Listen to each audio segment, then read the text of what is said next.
Fala, galera! Essa semana é a semana que nós vamos fazer a página do Morretes aqui no YouTube bombar, tá? Essa é a semana Receba Morretes, receba, tá? Então vamos fazer, quem não viu o vídeo dos melhores momentos da sexta semana, assiste o vídeo ali e nós vamos fazer a página do Morretes tornar-se a página com o maior número de acessos no YouTube do Brasil. É a hashtag Receba Morretes.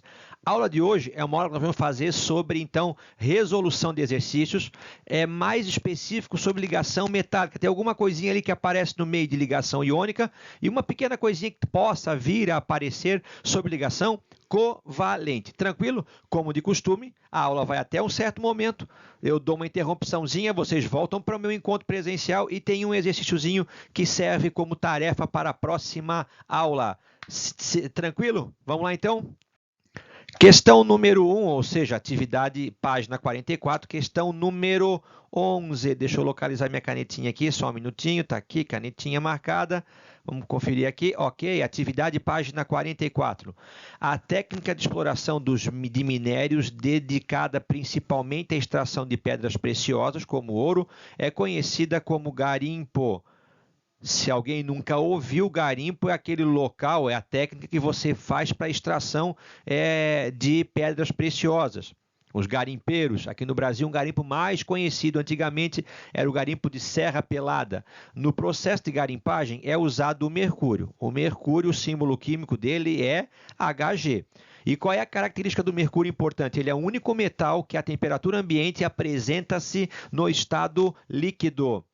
Esse mercúrio, quando ele se combina com algum outro metal, ele vai formar uma liga que tem um nome específico que é amálgama.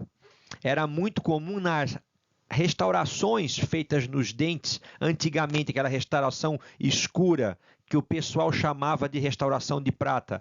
Aquela restauração era uma amálgama de prata. Tranquilo? Perguntinha letra A. Que tipo de ligação ocorre entre o ouro, cujo símbolo é AU, mais o mercúrio, cujo símbolo é Hg? Pessoal, ouro, todo mundo sabe que ele é um metal. Mercúrio, todo mundo também sabe que ele é um metal. Ou seja, a ligação entre dois metais só pode ser uma ligação metálica. Tranquilo? Sem problema. Pergunta B. Como é que é feita a separação do amálgama para a obtenção do ouro puro? Esse processo pode trazer algum tipo de problema para a saúde do garimpeiro? Eu vou colocar aqui então, eu vou colocar aqui em amarelinho o ouro.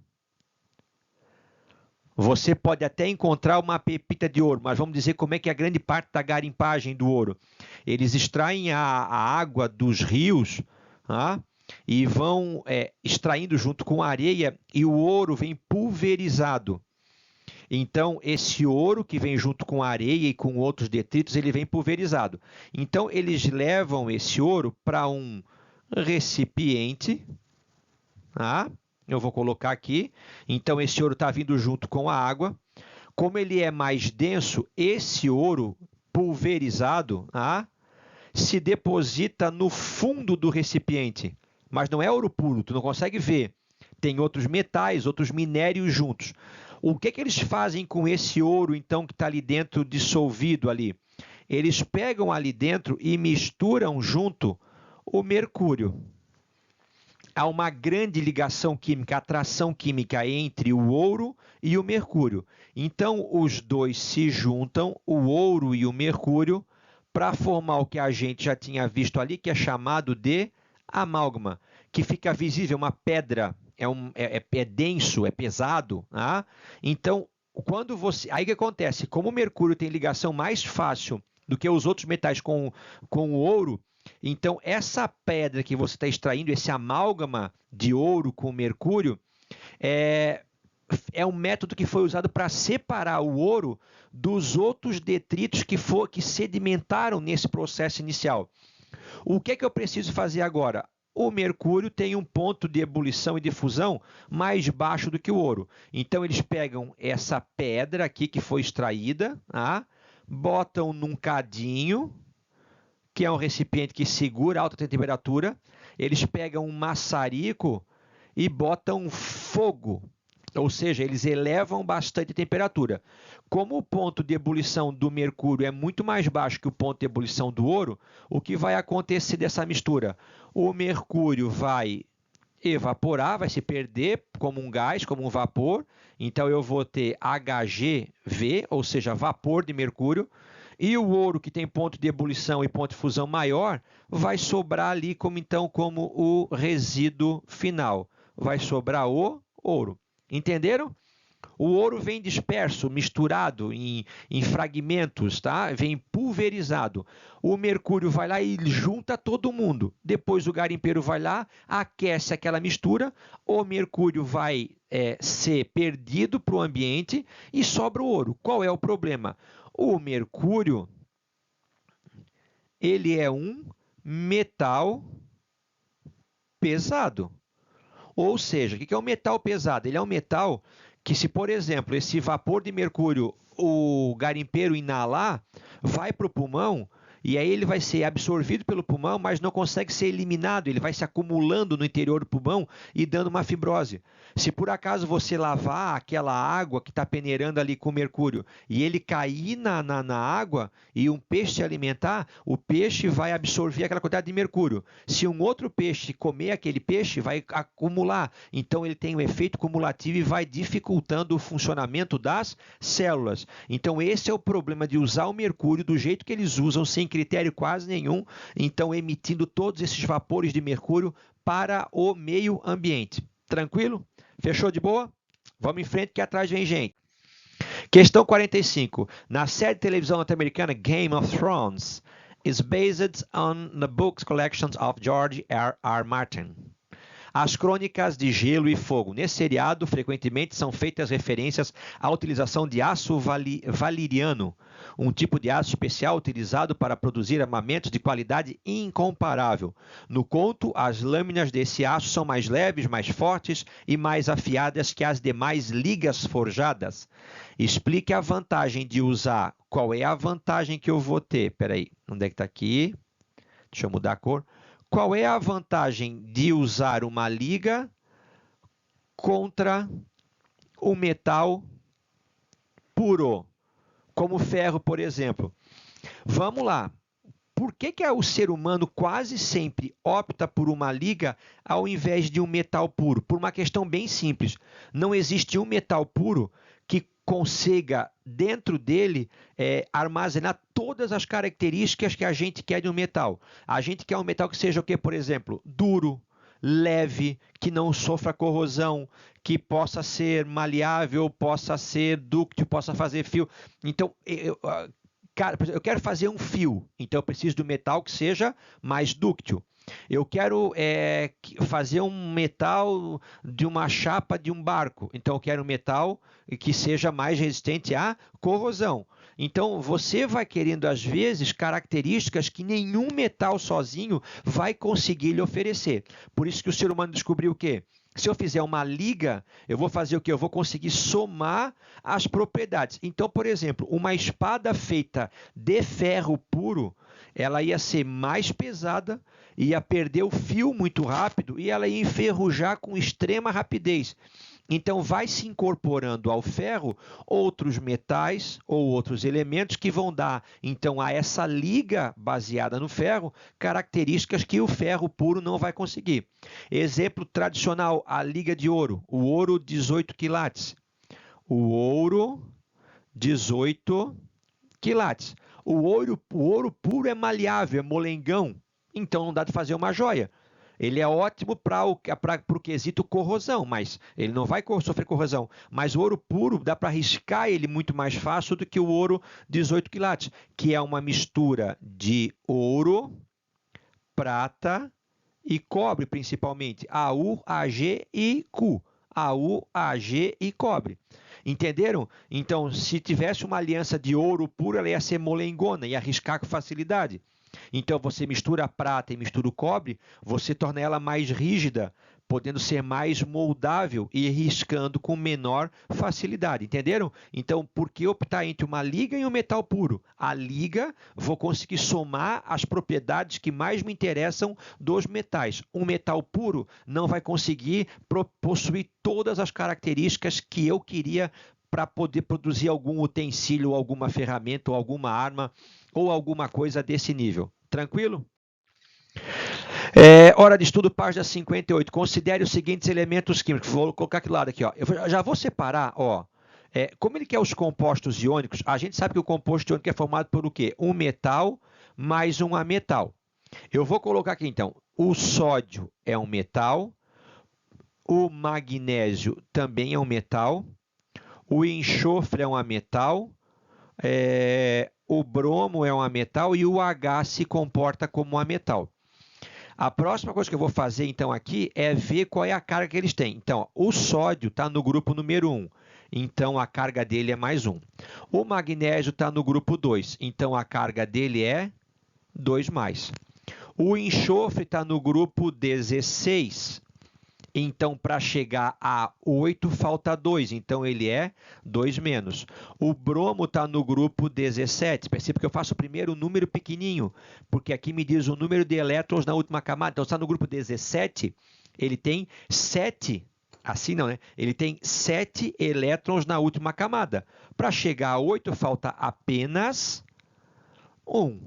E o hidrogênio está no grupo 1, tá? Então, ele vai ter carga aqui, nesse caso, ele vai ser menos 1, porque ele vai ter que se ligar com o metal para formar uma ligação iônica.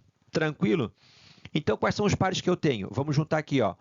Na com S. Sempre lembra que a carga de 1, o número, né? Aqui é mais 1, me interessa o 1. Aqui é mais 2, me interessa o 2. Aqui é 2 menos, me interessa o 2. Aqui é 1 menos, me interessa o 1. Aqui é 1 menos, me interessa também o 1. Então, eu vou cruzar, né? Então, ó, Na, S. O 1 do Na vai para o S, o 2 do S vem para o Na. Na com Br é mais 1 menos 1, então fica o quê? NaBr. Na com H é mais 1 com menos 1, então fica NaH. Mg com S é mais 2 com menos 2, se anulam. Por favor, aqui, né? Ó, o Mg é 2+. Desculpa, deixa eu apagar, não é o Br. Ó, o Mg é 2+, e o S é 2-. Você não vai cruzar o 2 para cá e o 2 para lá. Os dois números se simplificam, né? Então, o que quer dizer Mg mais 2? Quer dizer que ele quer perder 2 elétrons. E S 2-, quer dizer que ele quer ganhar 2 elétrons. Já está equilibrado, um quer perder, outro quer ganhar. Então, fica o quê? Fica MgS. MgBr. O 2 do Mg vai para o Br e o 1 do Br vem para o Mg. Então, fica MgBr2. E, finalmente, Mg com H.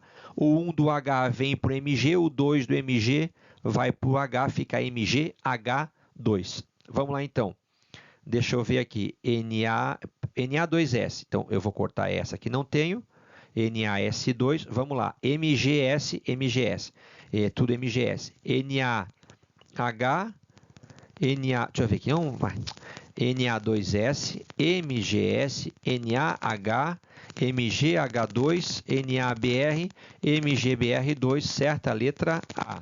O que está errado aqui? NaBr. Aqui os compostos iônicos formados. Esse aqui não é iônico e esse não é iônico. E no último, MgBr2. Aqui eu tenho 2 metais. Aqui então também não vai ser um composto iônico. Resposta certa, letra A. Na2S, MgS, NaH, MgH2, NaBr e MgBr2. Hora de estudo, página 58. Desde muito tempo, o homem vem fazendo uso de metais para confeccionar utensílios. Os instrumentos são resistentes, ele batia nas peças metálicas e as aquecia no fogo para moldá-las. Baseado no modelo de ligações metálicas, explique o comportamento dos materiais. O que é uma ligação? Aqui, ó. Aqui eu tenho metal, vou fazer assim bem simplificadinho. Ó. Tenho 3 átomos de metal. Tá? Então, como ele é um metal, ele quer sempre perder. Então, ó, ele perdeu um elétron. Vamos dizer que ele perdeu 2 elétrons. O vizinho dele, como é o mesmo átomo, também vai perder o quê? 2 elétrons. E o seu outro vizinho também vai perder o quê? 2 elétrons. O que acontece com quem perde 2 elétrons? Vai ficar o quê? 2 mais. 2 mais, 2 mais. Então, todos os metais perderam elétrons. Todos originaram cátions.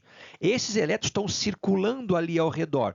O que acontece? Ele quer perder, ele não vai atrair de volta para ele, mas a gente sabe que carga positiva e carga negativa, elas vão se atrair. Então, esse átomo metálico está puxando aquele elétron dele de volta e está puxando esse, mas também está puxando aquele do vizinho. Então, esse está puxando esse, mas puxa o do vizinho e puxa esse, e atrai aquele, e atrai esse. Então, olha só.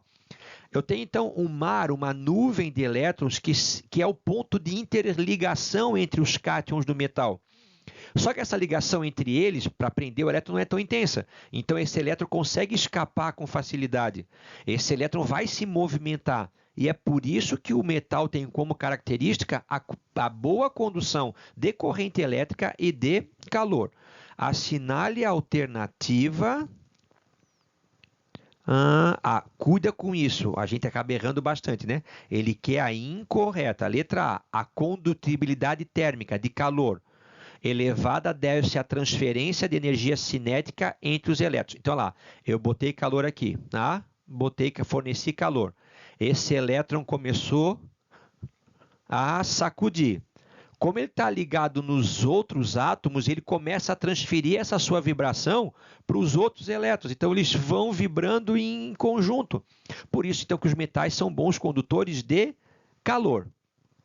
Letra B. As ligações metálicas são formadas pela atração eletrostática, ou seja, do mais puxar o menos, entre íons metálicos positivos e negativos. Não existe, nesse caso, íon metálico negativo. Os íons metálicos são todos positivos. Então, a resposta incorreta é a letra B. Página 58, continuamos. Enunciados grandes, que delícia! Com base nos diferentes... Vamos direto para cá. Aqui, ó. Comecei aqui já do final. Com base nos diferentes tipos de ligações químicas, quais ligações são responsáveis pela existência das substâncias? Primeira, sódio metálico. Segunda, sal de cozinha. Terceira, ácido muriático. Quarta, gás oxigênio. Vamos lá, pessoal. Primeira substância aqui. Cadê minha ponteira? Aqui. Primeira substância. Sódio metálico. Quer dizer que é uma substância formada exclusivamente por átomos de sódio. E ele está dizendo que o sódio é um metal alcalino. Então, se só tem metal, a ligação só pode ser o quê? Enter Sandman. As the lights enter night, take my hand, welcome to the Neverland. Quem não ouve isso aí chama-se Metallica. Não é deles a ligação, mas a música deles é muito boa. Olha só, NaCl. O Na, a gente já viu que ele é um metal. O Cl, ele é um ametal. Metal mais ametal, ligação iônica. O H é o H, o Cl é o ametal. Nessa molécula não tem metal, então a ligação vai ser o quê? Covalente. E o O2, o oxigênio é um ametal, ou seja, já que não tem metal, resta para ele também uma ligação o quê? Covalente. Metálica, iônica, covalente, covalente. Metálica, iônica, covalente, covalente. Resposta certa. Letra E, metálica, iônica, covalente, covalente. Novamente, que página grande, tem coisa para a gente fazer. Considere aquelas que são formadas tipicamente por ligações iônicas. Tipicamente ligação iônica. Para ligação iônica eu preciso de um metal mais um ametal. Se você procurar a tabela periódica, você vai pintar os semimetais. Então, vamos lá, né? Está aqui a tabela periódica. Ademir, estou fazendo uma prova do Enem, do vestibular, sei lá o que for. Quem são os semimetais? Aí tu vai fazer aqui, né? Bom se geasse, assim sábado teríamos polenta. Bom se geasse, assim sábado teríamos polenta. Então percebe que o boro que está aqui, ó, e o silício que está aqui, eles não são metais, eles são semimetais. Então eles não vão ter um comportamento típico de uma ligação iônica. Aqui, ó, os únicos metais que eu tenho aqui são o bário e o cálcio, que está ligado com a metal. Então, as únicas substâncias tipicamente iônicas, ou seja, aquelas formadas pela união de um metal com um ametal, serão as substâncias óxido de bário e cloreto de cálcio, apenas 2 e 3. Meu Deus, página 58 de volta. A combinação dos elementos químicos A mais o B. Quem é o A? O A é o Z37. Então, eu vou lá e vou procurar a tabela periódica. Olha lá. Vamos ver aqui, ó. O Z37 vai ser o rubídio. Então, o A é o rubídio. Está no grupo número 1, ou seja, tem apenas um elétron na sua última camada. Vai perder esse elétron. O B, o número atômico é o 17. Eu vou procurar lá. Então, está aqui, ó. O 17 é o cloro. Então, o 17 é o cloro, está no grupo 17, ou seja, na família 7A tem 7 elétrons, 7 elétrons na última camada. Para 8 falta apenas 1, então ele quer ganhar 1. Esse quer perder 1, esse quer ganhar 1. O que eu faço? O número de 1 é a carga de 1 é o número de átomos do outro. Então, a substância será RbCl, cloreto de rubídio. Como ele é feita a ligação de um metal com um ametal, é um composto iônico. Então, a molécula, o composto vai ser do tipo AB, formado por ligação iônica. AB do tipo ligação iônica, resposta certa, alternativa letra A. Estamos encerrando, então, essa aula de exercícios agora, exatamente agora. Vocês que estão comigo presencialmente, vocês vão presencialmente, não quer dizer, à distância, retorna para mim lá. Essa é um exercíciozinho de tarefa para vocês. Beijão para vocês, obrigado pela atenção. Até a próxima aula. Quem quiser e puder agora ou estiver vendo isso depois de algum tempo, segue um último exercício como tarefa para a gente, ou acompanhamento ou complemento da aula. Fui, galera. Um abraço. Para você que ficou, eu tenho então aqui que não vai ser um exercício sobre ligação metálica ou ligação iônica, é um exercício sobre ligação covalente. O fosgênio, COCl2, é um gás incolor, tóxico, de cheiro penetrante, utilizado na Primeira Guerra Mundial como gás asfixiante, produzido através dessa reação muito simples, né? Monóxido de carbono mais gás cloro. Sobre sua molécula, então eu vou botar aqui, ó, COCl2. Então, ele é um composto que não tem metal. É ametal, ametal, ametal. Então, ele é formado por ligações covalentes. Vamos lá, ó. COCl2. Como é que eu vou fazer ele? Eu vou fazer assim, ó. Quem é o átomo central? Sempre que tiver o carbono, ele sempre é o átomo central. Então, intuitivamente, eu vou colocar o O para cima, um Cl de um lado e um Cl do outro lado. Agora, eu vou fazer os elétrons da última camada. Então, olha só. Eu vou fazer do oxigênio. O oxigênio é do grupo 16, família 6A. Então, ele tem que fazer duas ligações. Então, eu vou deixar 2 elétrons do oxigênio aqui. Como ele é do grupo 16, ele tem mais 4 ainda, para ser 6, né? Fechou? Ó, aqui está o oxigênio. Vamos fazer o cloro. O cloro é do grupo 17, então ele tem 7 elétrons na última camada. Vou fazer aqui, ó, 1, 2, 3, 4, 5, 6 e o sétimo. 1, 2, 3, 4, 5, 6 e o sétimo. Tranquilo? E o carbono, que é da família 4A, então tem 4 elétrons. Eu já deixei os 4 prontinhos aqui, né? Então, olha lá, ó. Eu tenho o 1, 2, 3 e o 4. Fechou? Então, ó, só para visualizar bem, ó, eu tenho aqui uma ligação covalente simples, eu tenho aqui uma ligação covalente dupla e aqui eu tenho uma outra ligação covalente simples. A fórmula estrutural plana seria C dupla O simples Cl simples Cl. Então, eu teria aqui uma ligação dupla e duas ligações simples. Então, eu tenho uma ligação dupla e duas ligações simples, completando essa molécula desse gás usado como armamento químico durante a Primeira Guerra Mundial. Hoje em dia, a gente tem um tratado internacional que restringe o uso de armamentos químicos. Era para ser válido, mas algumas nações não respeitam esse tratado. Tá?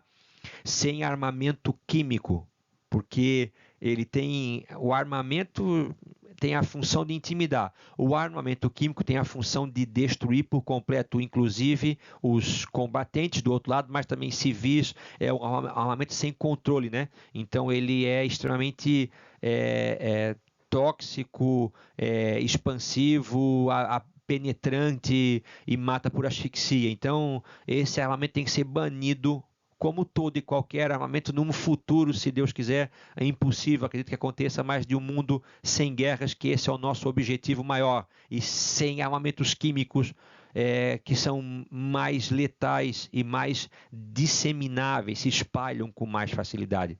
Fechou, galera? Esse era o recado que eu tinha para hoje para vocês. Um abraço, fiquem com Deus, até a próxima aula. Fui!